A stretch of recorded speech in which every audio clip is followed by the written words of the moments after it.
Қазіргі уақытта қазақ елінің алдында, соның ішінде біздің жас буынның алдында, ел алдындағы, мемлекет алдындағы, тәуелсіздік алдындағы үлкен тарихи жауапкершілігі тұрғандығы анық.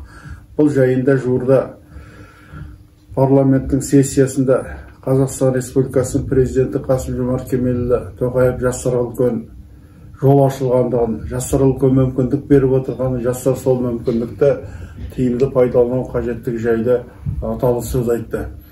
Осы орайда бүгінгі күні қазақ жастарына менің аға ретінде айтарым ең бірінші еңбекқор болу мәселесі, еңбек ету мәселесі, білімді болу мәселесі.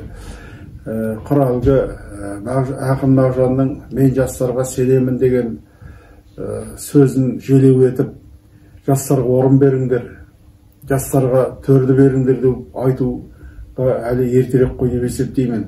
Мағжан ақында "мен жастарға сенемін" дегенде олар ақылды, парасатты, сабырлы, ұстамды, өзінің елін сыйлай білетін, өзінің ата-анасын сыйлай білетін, өзінің үлкендерін сыйлай білетін, өзінің қарттарын сыйлай білетін, өзінің мемлекетін сыйлай білетін, талапты, еңбекқор жастарды айтқан ғой деп ойлаймын. Сондықтан да қайталап айтамын, еңбекқор болуға, еңбек етуге ұмтылу керек. Бұл орайда мен Қазақстан Республикасының президенті Қасым-Жомарт Кемелұлы Тоқаевтың қабылдауында болғанда, ол кісінің бір айтқан әңгіме арасында мен өзімнің ұлтымның әлемге еңбекқор ұлт ретінде танылғанын қалаймын деген бір айтқан сөзі бар. Сол сияқты енді біздің қазақ халқымызды әлемге еңбекқор ұлт ретінде танытатын кім? Ол жастар. Сондықтан еңбектің кез келген түрінен біз жастарымыз желкенбеу керек, тайынбау керек, ол үшін талап керек, ол үшін білім керек, ол үшін жігер керек, ол үшін қайрат керек, ол үшін ақыл парасат керек. Осы орайда біздің жастарымыз осы бір ақыл парасатымен, өздерінің білімдарлығымен, өздерінің еңбекқорлығымен дараланса екен, өзінің мемлекетінің мүддесін барлық мүддеден артық биік қойса екен деп тілегім бар. Жастарымыз өркендей берсін, өсе берсін. Болашақ жастардікі адам баласы өзінің ұрпағымен өседі, ұрпағымен өркендейді. Сол сияқты біздің мемлекетіміз де өзінің ұрпағымен қуатты болады, ұрпағымен мәңгі мемлекет болады жастарымен. Сондықтан жастар осы бір мемлекеттің алдындағы, тәуелсіздіктің алдындағы жауапкершілікті айқын сезіне білсе екен деймін. Жастарымыздың әрдайым жолдары ашық болсын, пәле жолдары қашық болсын. Жастарымыз елімізді өркендету жолындағы өз жауапкершіліктеріңізді айқын сезініп, айқын түсініп, осы бастан мемлекетші тұлға болып қалыптасуға сіздер өздеріңізді тәрбиелеп, аға буын ұрпақтарынан үйреніп, білім қуып, әлемде не болып жатыр, әлемнің озық ойлы адамдарының, әлемнің озық ойлы технологияларын меңгеріп, оны қазақ еліне әкеліп, қазақ халқына, қазақ елінің экономикасына қызмет етуге жұмылдыру керек. Жастарымыздың әрдайым жолы болсын. Бүгінгі күні мемлекет басшысы мінекей жастарымызға барлық мүмкіндіктерді жасап отыр ғой. Осы мүмкіндіктерді енді әрмен қарай асыру үшін не істеу керек деп ойлайсыз?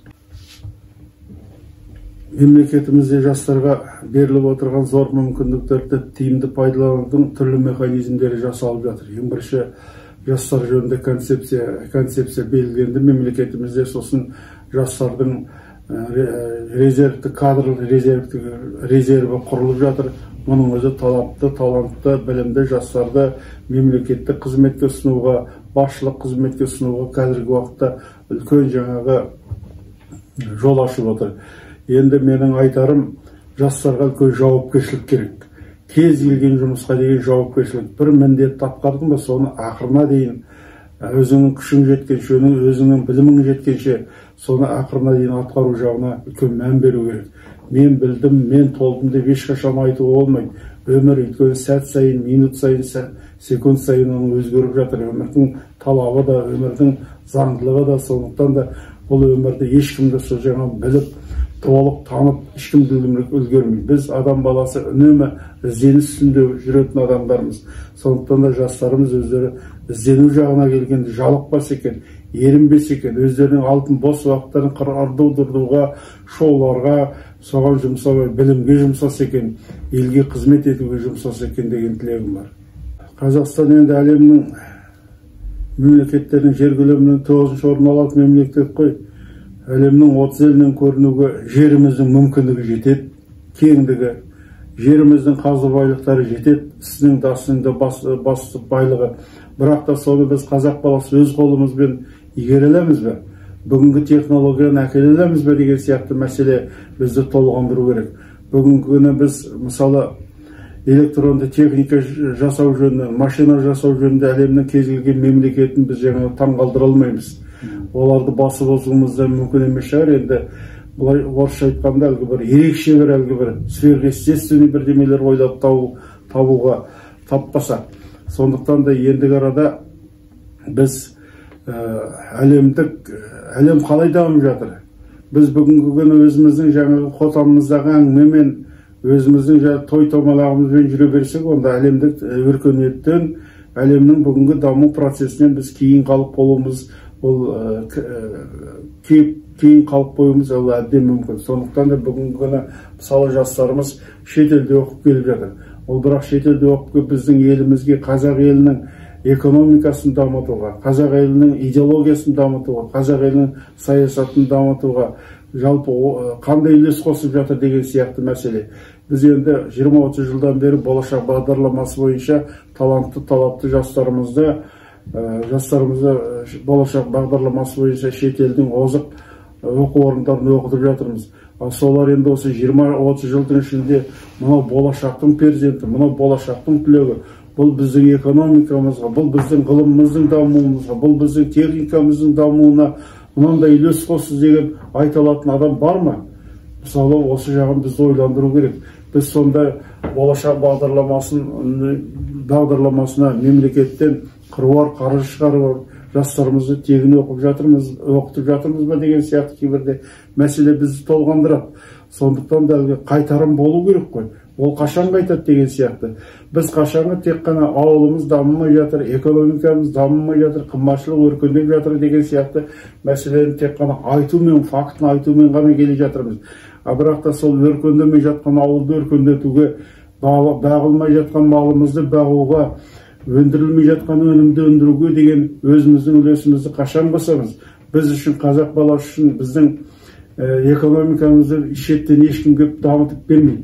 Бізді шетелдің тек қана біздің жаңағы Қазақстанның шикізаты ғана қызықтырады. Олар біздің елімізге жаңа технология келіп, болмаса жаңағы бір жақсылық жасап, осы қазақ баласы өркендей қойса екен, осы Қазақстан дами қойсын екен деген ол жаңағы пиғылаулары жоқ. Оларға тек қана біздің экономика осыны Қазақстанда өздерінің рыногын айналдыру, Қазақстанда жаңағы өзінің шикізатын соғалтында арзанға алып кетіп, соны өндіріп, соны жасалып жатқан кері өнімдерін бізге қымбат бағамен сатып жатқандығын қазір бәріміз де біліп отырмыз. Енді осы тығырықтан қалай шығамыз? Міне жастарды осы мәселе ойландыру керек. Әрине депутат болған жақсы, бәрі де депутат болған ұмтылып жатыр, ол да керек шығар. Бірақ та депутат болмай-ақ та елдің өмірін өзгертуге, Қазақстанның экономикасын түлетуге, өзіңнің ойыңды, пікіріңді білдіруге болады ғой. Осы мәселе бізді ойландыру керек. Жақсы, рахмет. Енді бір сұрақ сізге.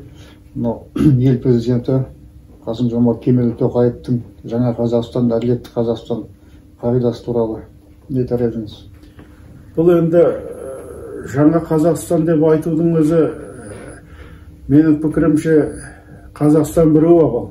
Қазақстан болғалы қалай, егер біз оны жаңа Қазақстан, ескі Қазақстанды бөлудің қажеті жоқ шығар, бірақ та әділетті Қазақстан құрамыз деген мен ойға пікір өзім қосыламын. Өйткені тәуелсіздіктің өткен 30 жылында бізді заңсыздық билеп кетті, жемқорлық билеп кетті, таныс-табарлықпен билеп кетті. Сондықтан біз ендігі арада біздің халқымыз осы наразылықтың бәрі қоғамда әділетсіздіктің жоқтығынан наразылықтар болып жатты. Сондықтан да президентіміздің әділетті Қазақстан құрамыз деген сөзіне тоқтауға болады. Ол әділетті Қазақстан құру деген сөз заңның үстемдігі, заңның алдында президенттен бастап қарапайым әрбір қазақстандықтардың бірдей жауап беру сияқты мәселе айтылып отыр ғой.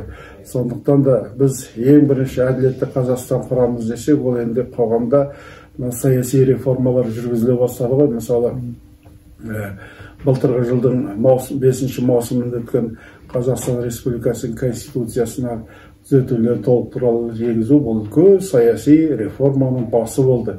Сол конституцияда жазылғандай, мысалы ендігі президент тек қана 7 жыл мерзімге сайланады.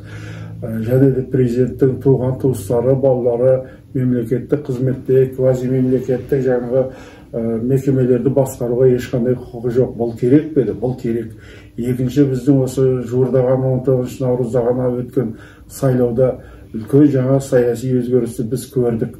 Мысалы, мәжіліс депутаттарының бір округтан халықтың өз сайлауы, мәслихаттың депутаттары жаңағы бұрынғыдай партиялық тізімнен басқа тағы да халықтың өздері сайлауы сияқты біз жолдан өттік. Бұл керек пе еді? Керек еді. Өйткені халықтың осы жолғы сайлауда белсенділіктері арта түскендігі, және де сайлау бюллетенінде президенттің ұсынысымен мен бәріне де қарсымын деген параграфтың болғаны да бұл жаңағы халықтың өзінің сайлау учаскесіне келіп, өзінің жаңағы көзқарас, Қазақстанның азаматы ретінде өзінің көзқарасын білдіруге толық мүмкіндіктер бергендігін біз айтуымыз керек. Сондықтан да қазіргі уақытта әділетті Қазақстан қоғамын құру, ол әрине президент жуырда парламент мәжілісінің сессиясы сөйлеген сөзін айтты ғой, бұл ұзақ мерзімді бағдарлама. Бұл бір күнде жаңа Қазақстан, әділетті Қазақстан бола қалады екен, Қазақстан бір елін өркендете кетеді екен деген ой тумау керек. Өйткені ол ұзақ процесс. Ол үшін біздің әрқайсымыз өзгеруіміз керек. Әрқайсымыз өзіміздің мемлекеттің алдындағы, ұлттың алдындағы, елдің алдындағы жауапкершілікті айқын сезіне білуіміз керек. Бұл әсіресе біздің жастарымызға аса қажетті қағида екендігін айтқым келеді. Жақсы. Жабал Ерғалиұлы, бүгінгі тағылымды, салиқалы сұхбатыңызға көп рахмет. Еліміз аман болсын, халқымыз тыныш болсын. Әмин. Жастарымыз өсіп өркендей берсін. Айтады ғой, мына халқымыз елдің болашағы жастардың қолында деп, сол жастарға сенеміз, үміт артамыз. Әрине. Сізге көп рахмет. Рахмет.